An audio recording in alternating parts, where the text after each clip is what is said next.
दर्शक बंधु अक्टोबर 1 रु दशहरा छुट्टी पहलारू सूरे दशहरा छुट्टी घोषणा करिसेंती सरकार।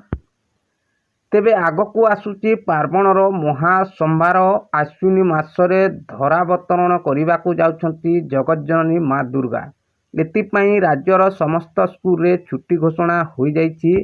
आसंता अक्टोबर मास 1 तारिख रु स्कूल रे छुट्टी पाई घोषणा करिसेंती सरकार। लगातार 15 दिन पाई एही छुट्टी उपभोग करि पारबे स्कूल समस्त छात्र छात्री। समस्त शिक्षानुष्ठान रे छात्र महोत्सव पालन करिबा पाई 14 दिन छुट्टी देइचंती सरकार। अक्टोबर 1 तारिख रु 14 तारिख पर्यंत समस्त स्कूल छुट्टी करने को घोषणा करिसेंती सरकार। तेबे दर्शक बंधु आगामी दशहरा पर्व पाई शिक्षा विभाग तरफ शिक्षानुष्ठान गुड़िक छुट्टी घोषणा करा जायछि।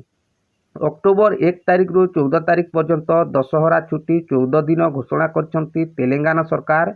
या परे अक्टोबर 15 तारिख रु पुणी थरे स्कूल रे पूर्वपरी पाठपढ़ा आरंभ हेबो।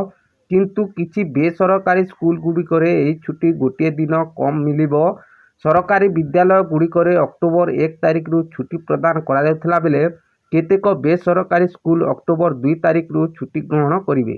तेबे अक्टोबर 15 तारिख रे समस्त स्कूल खोलिबा सह पाठपढ़ा पुनः आरंभ हेबो बोली जानिबाकू मिलिछि। तेबे दर्शक बंधु ए थिला दशहरा छुट्टी पाई बहुत बड़ खबर।